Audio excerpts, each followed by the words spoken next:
After 8 years of marriage, her husband slid legal papers across the kitchen table and told her it had never been valid. The documents were already notarized, already filed, declaring their life together non-binding and leaving her with nothing. Before the coffee finished brewing, Alexandra understood this wasn't a discussion or a mistake. It was a planned erasure.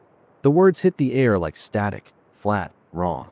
He stood by the counter, scrolling his phone, talking like it was a quarterly report. The refrigerator hummed behind her. Alexandra blinked once, waiting for the sentence to rearrange itself, as if she'd misheard. He slid a folder across the table. These came from the attorney. "It's just paperwork," he said, voice smooth, already detached. Inside were notarized pages, seals, signatures, and a line declaring their marriage non-binding. Her name appeared only once, then disappeared under legal phrasing she'd never seen before. She didn't touch the papers. The clock on the wall ticked too loud. Outside, a garbage truck clanged down the street. She waited for him to look at her. He didn't. 8 years. The Christmas parties. Payroll nights. Trips to the site office.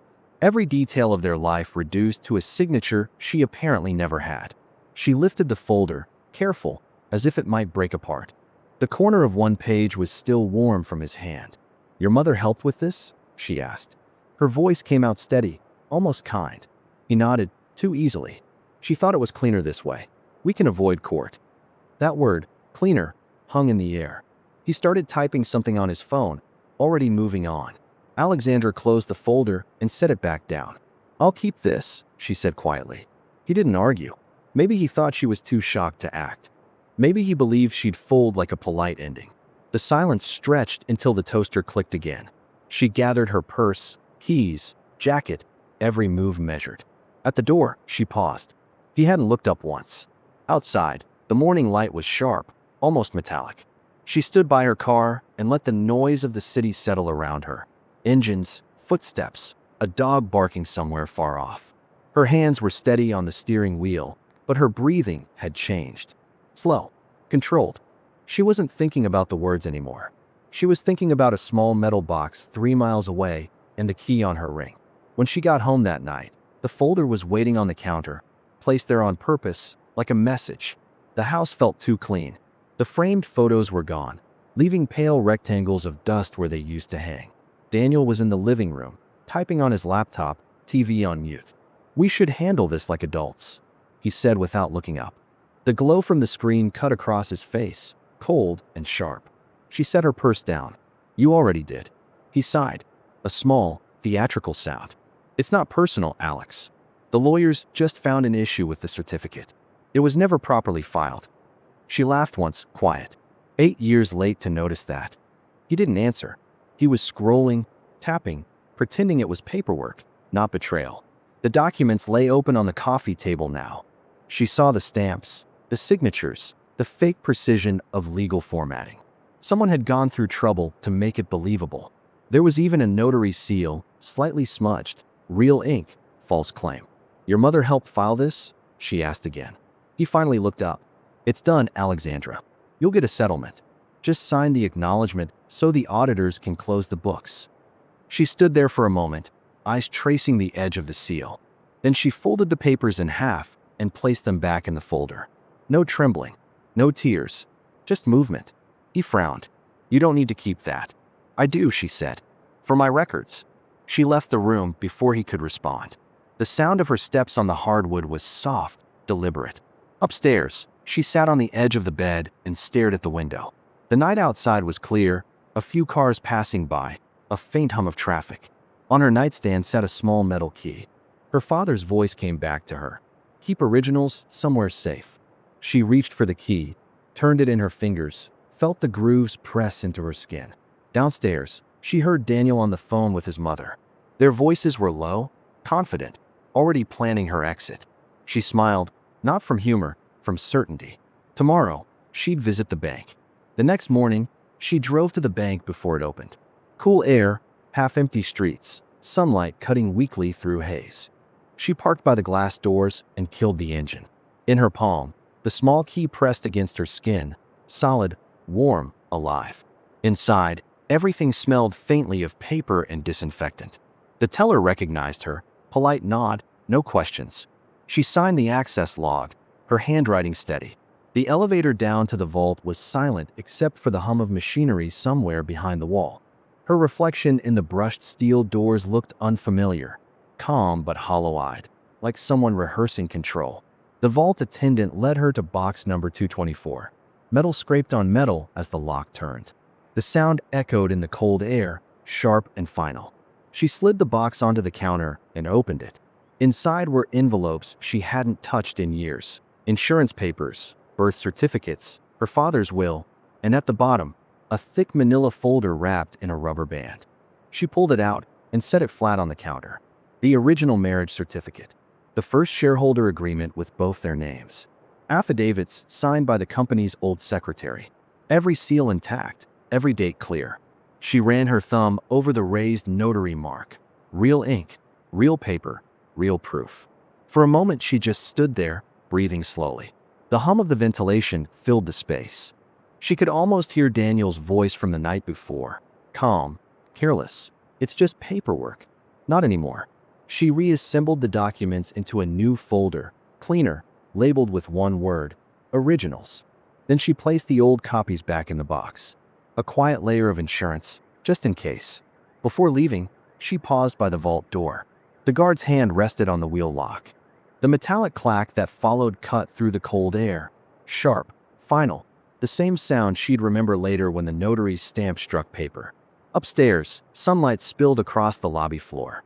She stepped into it, phone in hand, scrolling for the number of her lawyer. "It's time," she said when he answered. By the time Daniel and his mother arrived at the notary's office, Alexandra had been there for an hour. The place smelled of toner and fresh coffee, the kind of clean, impersonal air that made lies sound official. She sat beside her attorney, the folder of originals on the table. Every page was neatly aligned.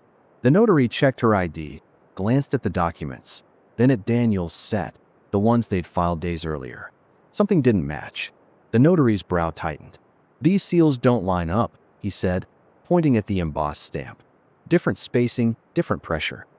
Daniel tried to smile. "There must be a mix-up." His mother leaned forward. "We had these notarized years ago." Alexandra didn't move. Her voice was even. "Then you won't mind if the court verifies that." Her lawyer slid 2 letters across the table, one civil complaint, one request for forensic review. The notary glanced at the header, Office of Document Examination, State Department of Justice. The sound of the stamp hitting paper broke the silence. Once, twice, each hit louder than the last. Daniel's face drained of color. He looked at his mother, who was already reaching for her purse, whispering something sharp and useless. The notary called in the corporate counsel. "Procedure," he said.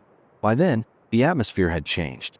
The air felt electric, tight, like a storm holding itself back. Counsel entered, read the filings, and looked up. "You'll both be served today," he said plainly. "Fraud and forgery pending investigation." Daniel tried to speak, but nothing came out. His mother pressed her hand to her forehead, as if dizzy. Alexandra closed the folder, slow and precise. She stood, gathering her coat. The notary handed her copies of the filings. Her lawyer tucked the originals into his briefcase.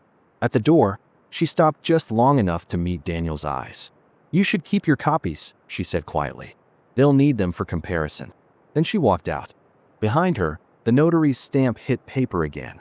One last, heavy sound, echoing through the hallway. Outside, the sky had cleared. The light felt cleaner now. The investigation moved fast after that. Within a week, the company's accounts were frozen, pending verification. The lawyers called, reporters left messages, and Daniel's last email came through with a single line, "We need to talk." She didn't answer. Alexandra spent those days quietly. She went to work, cooked simple meals, kept her phone face down. The noise wasn't hers to carry anymore. Her lawyer updated her on a Friday morning. The state had confirmed the forged filings were falsified post-notarization. Every page Daniel's mother submitted showed the same mechanical stamp, off by a millimeter. Enough to prove intent. Enough to end them. He asked if she wanted to attend the next hearing. She said no. She'd already been there when the truth surfaced. The rest was paperwork. That evening, she drove back to the bank. Same lot, same metallic air. The clerk recognized her again and led her downstairs. The vault felt colder this time, quieter. She unlocked her box and set the folder inside. The originals, the proof, the quiet weapon that had cut clean through 8 years of deceit. For a long second, she just stood there, eyes on the papers. Not victory, just closure. When she turned the key, the lock gave that same crisp metallic click, the sound that had followed her since the morning everything changed. It didn't echo now, it landed soft, final. She slid the key off her ring and placed it in her palm. For the first time, she realized how light it felt, barely there. Upstairs, the teller thanked her, but she barely heard.